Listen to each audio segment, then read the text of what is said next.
Hello students, good morning. मैं Pravesh Sharma, welcome back to my channel. BEd second year EPC 4 understanding the self के अंतर्गत आज का हमारा टॉपिक है हिडिगर्स महोदय के विचार तथा सात्रे महोदय का सिद्धांत। Ideas of Heidegger and Sartre's theory.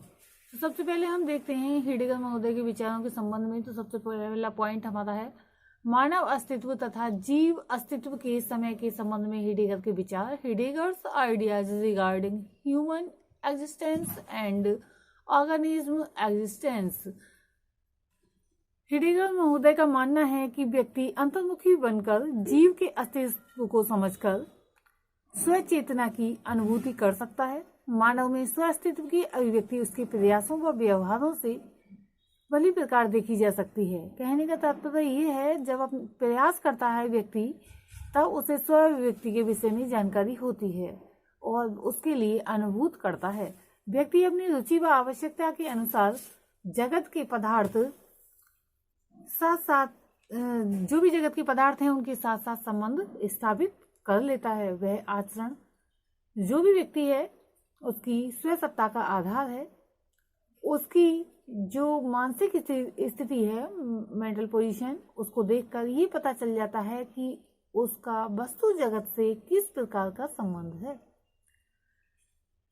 व्यक्ति इस संबंध में या इस संबंध के कारण संवेगात्मक दृष्टि से कभी भय, व्याकुलता, प्रसन्नता तो कभी जिज्ञासा अभिव्यक्त करने लगता है। जैसे एग्जाम्पल के लिए, यदि व्यक्ति उदासीनता दर्शाता है, नर्वस महसूस करता है अपने आप को, तो ये पता चल जाता है कि व्यक्ति उदासीनता दर्शाता है और व्यक्ति की वस्तु जगत से रुचि हट गई है। यानी कि जो भी संसार है उसमें जो भी लोग हैं उनको ठीक प्रकार से वह देख नहीं पा रहा है।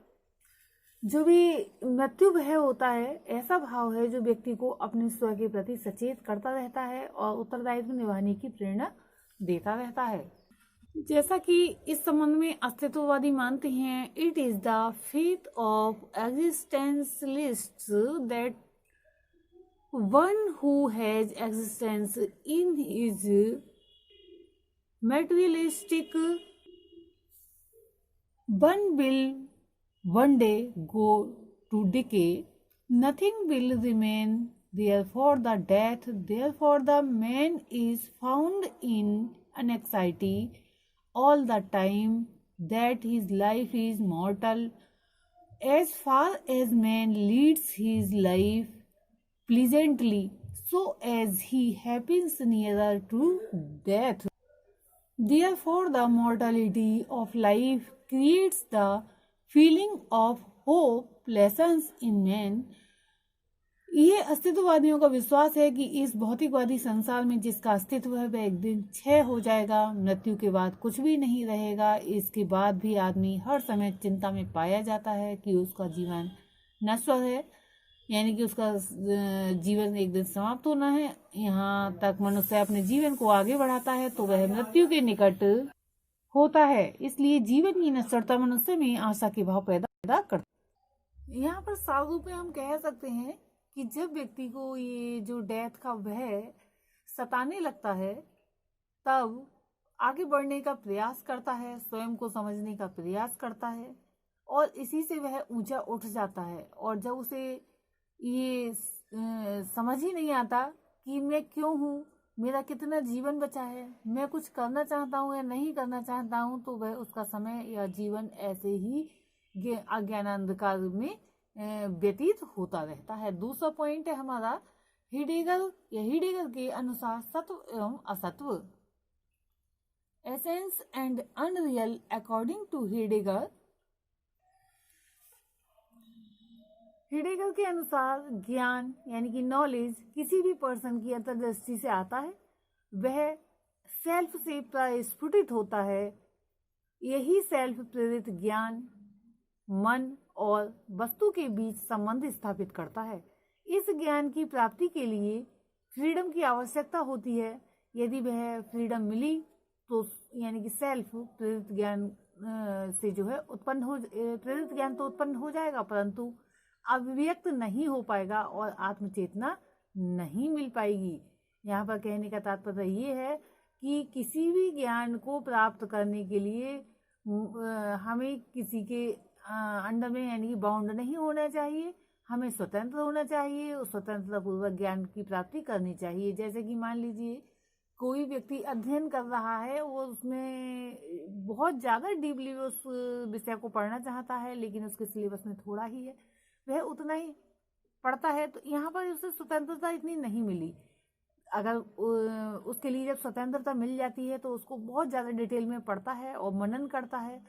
मनन करने के बाद उस ज्ञान को इतनी अच्छी प्रकार से प्राप्त कर लेता है कि उसे अभिव्यक्त भी कर सकता है। इसी प्रकार से आत्मचेतना व्यक्ति को मिल जाती है।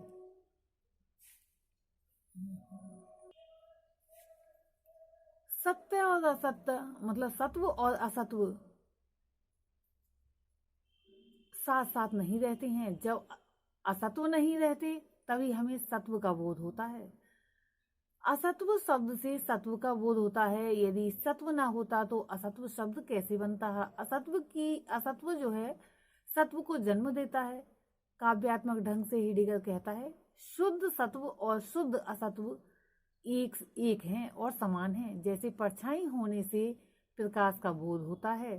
कोई सत्व को समाप्त ना कर दे, हमारे अस्तित्व को ना मिटा दे, हमारे सेल्फ को हमसे छीन ना ले, तभी भय पैदा होने लगता है। अतः हम सत्व की रक्षा के लिए अर्थात अपना अस्तित्व बनाए रखने के लिए सचेत और क्रियाशील हो जाते हैं। इस प्रकार असत्व से सत्व पैदा होता है। इसीलिए ये संसार असत्व यानी कि नॉन बीइंग है, जिससे वस्तुनिष्ठ ज्ञान मिलता है और हम आत्मनिष्ठता को अपनाकर अपने सत्व बीइंग को पहचानते हैं तथा उसकी रक्षा करते हैं। हेडेगर महोदय का मत है, जो भी दार्शनिक तथ्य हैं या दार्शनिक कवि हैं, काव्य से स्व के अस्तित्व का रहस्य अभिव्यक्त करते हैं। इस रहस्य यानी गणित, तर्क, विज्ञान जैसे विषय को अभिव्यक्त नहीं करते हैं। नेक्स्ट पॉइंट है, हेडेगर के अनुसार सत्य का अस्तित्व एवं स्वाभिव्यक्ति के लिए स्वतंत्रता है। According to Heidegger the existence, truth and freedom for self expression। जैसा कि अभी हमने सत्व एवं असत्व में भी थोड़ी सी इसके बारे में डिटेल की थी। हेडेगर महोदय का मानना है कि किसी भी कार्य करने के लिए उस सत्य की आवश्यकता होती है। अगर ट्रुथ नहीं है, कहते हैं कि एक जब झूठ बोला जाता है तो उसके पीछे न जाने कितने झूठ बोल देने पड़ते हैं, लेकिन फिर भी हम दूसरे व्यक्तियों की नजरों में झूठ बोलने वाले व्यक्ति ही रह जाते हैं। इसलिए झूठ नहीं बोलना चाहिए। हमें ज्ञान प्राप्त करने के लिए या फिर अपने अस्तित्व को बनाए रखने के लिए, सेल्फ को बनाए रखने के लिए सत्य विशेष महत्वपूर्ण है, क्योंकि जो वाणी सत्य को संभालती है उस वाणी को सत्य संभाल लेता है।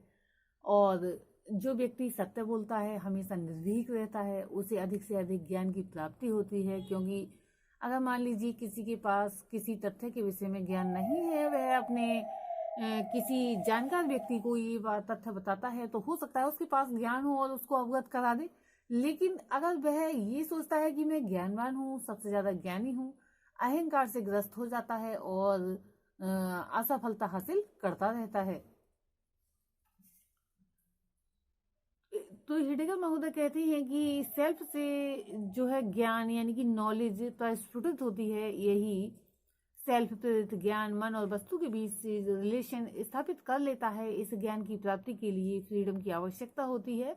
यदि वह फ्रीडम मिल जाती है तो सेल्फ प्रेरित ज्ञान तो उत्पन्न हो जाता है, परंतु अव्यक्त नहीं हो पाएगा और आत्मचेतना नहीं मिल पाएगी।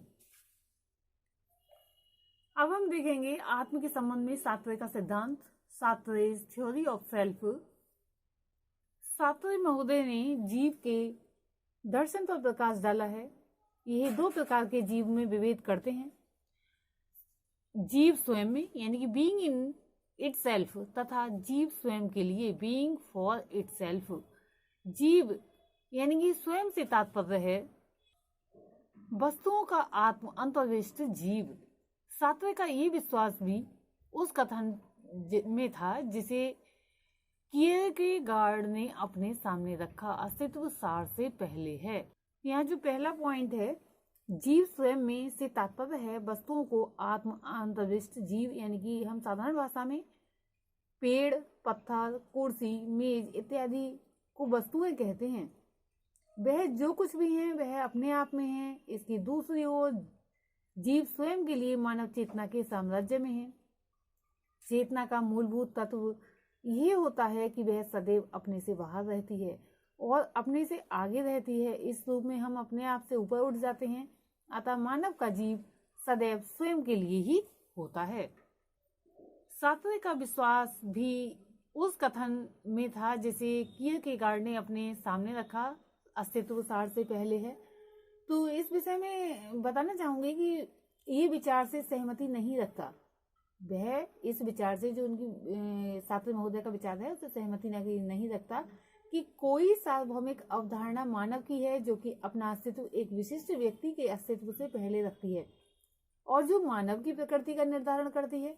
कोई सर्वमान्य विचार मानव प्रकृति का नहीं है, क्योंकि कुछ भी इसको धारण करने के लिए नहीं है। ईश्वर का अस्तित्व नहीं है और इस कारण मानव का अस्तित्व ईश्वर के मन में नहीं है। मानव वह है या जो वह अपने संबंध में धारणा रखता है, और वह जो कुछ भी बनता है ये सब कुछ वह है जो ये स्वयं की इच्छा रखता है। यहाँ सार्त्रे महोदय का कहना है, सार्त्रे महोदय कहते हैं कि मानव केवल इसके कि वह क्या अपने को ही बनाता है और कुछ भी नहीं है। ये भी अस्तित्ववाद का पहला सिद्धांत है। Man is nothing else but what he makes of himself। तो यहाँ पर मैं बताना चाहूंगी कि मानव ना केवल यह चुनने के लिए स्वतंत्र है कि वह क्या बनेगा, वरन यह भी इसके लिए भी उत्तरदायी है कि वह क्या बनने का विकल्प चुनता है। अस्तित्व की शर्त न केवल यह है कि मानव वह ही है जो वह बनने का विकल्प चुनता है, वरन जब भी हम चुनते हैं हम केवल अपने लिए नहीं चुन रहे होते हैं, हम सब मानव जाति के लिए विकल्प का चुनाव कर रहे होते हैं। और इसी कारण हमारा विकल्प चुनने का उत्तरदायित्व बिना किसी बचाव के उससे कहीं अधिक बढ़ा चढ़ा, जिसमें कि हम केवल अपने लिए चुन रहे होते हैं। सार्त्रे महोदय का कहना है कि वास्तव में ऐसे मानव का सृजन करने में, जैसा कि हम होना चाहते हैं, हमारे कार्यों में से कोई भी एक ऐसा कार्य नहीं है जो कि हाँ उसी समय एक ऐसे मानव की प्रतिमा नहीं बनाए जैसा कि हम विचार करते हैं कि उसे होना चाहिए। जब भी हम विकल्प का चुनाव करते हैं, हम ऐसा चुनाव करते हैं जिसे कि हम अच्छाई का समझते हैं, मतलब बहुत अच्छा, जिसके लिए जिस विकल्प को समझते हैं। चुनाव कभी भी एक साधारण सा मामला अच्छाई और बुराई के बीच में विभेद करने का नहीं है। हम बुराई का चुनाव कर ही नहीं सकते और इसलिए जो हमारे विकल्प बनते हैं वे विभिन्न अच्छाइयों के बीच ही बनते हैं, क्योंकि सार्त्रे महोदय कहते हैं हम सदैव अच्छाई का चुनाव करते हैं और कोई भी अच्छाई हमारे लिए नहीं हो सकती जब तक कि वह सबके लिए अच्छाई ना हो। We always choose the good and nothing can be good for the without being good for all। तो यही बात यथार्थ होती है ऐसे मानव का सृजन करने में, जैसा कि हम होना चाहते हैं। हमारे कार्यों में से कोई भी एक ऐसा कार्य नहीं है जो कि उसी समय एक ऐसे मानव की प्रतिमा नहीं बनाई जैसे कि हम विचार करते हैं कि उसे होना चाहिए। In fact, in creating the man that we want to be, there is not a single one of our acts which does not at the same time create an image of man as we think he ought to be। हिडेगर की भांति ही सार्त्रे भी नास्तिक हैं। उसके लिए मानव चिंता की जड़ें इस तथ्य में है कि मानव जीवित है, उसको चुनाव करना वह ईश्वर को नहीं पाता, उसके या जिसके ऊपर वह अपने उत्तरदायित्व को थोप दे।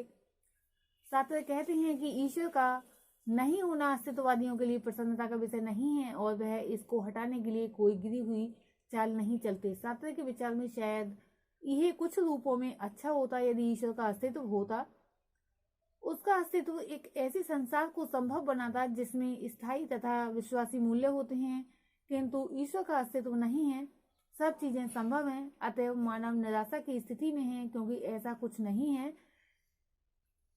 जिस पर वह टिका रहे। मानव स्वतंत्र रहने के लिए दंडित है। दंडित एक जोरदार शब्द है, किंतु इसका उपयोग या यूज ठीक ही है, क्योंकि मानव ने अपना स्वयं सृजन किया है और ये नहीं मांगा है कि उसे संसार में फेंका जाए, किंतु जब वह संसार में फेंक दिया गया तो उसे विकल्प का चुनाव करना ही है, और जो कुछ भी वह चुनेगा उसका पूर्ण उत्तरदायित्व लेना ही होगा। इस प्रकार सात्वत भी अन्य अस्तित्ववादियों की भांति अनियतिवाद इनडिटर्मिनिज्म के दर्शन का प्रतिपादन करते हैं। मानव की प्रकृति किसी विश्वव्यापी पूर्व निर्धारित नहीं है। अस्तित्व पहले आता है और मानव का व्यवहार नियति नहीं है। वह तो वह है जो वह बनने का चुनाव करता है। तो यहाँ पर इनके कहने का तात्पर्य ये है कि सेल्फ को बनाना और ना बनाना व्यक्ति का स्वयं का ही उत्तरदायित्व है। वह स्वयं समझ सकता है कि मुझे क्या बनना है, मेरे लिए क्या अच्छा है, और जो दूसरों को अच्छा है वह मेरे लिए अच्छा होगा, यही सोचकर वह जो है आत्म के विषय में जानता है, समझता है, सोचता है और आगे बढ़ता है। तो इसी का निष्कर्ष रूप में हम कहते हैं स्वयं का अर्थ केवल व्यक्ति मात्र नहीं है, वरन उसका अर्थ है पूर्ण शक्तिशाली आत्मचेतना युक्त सम्मान उत्तरदायी और प्रगतिशील जीवन बनाए रखना। आज के लिए इतना ही। धन्यवाद।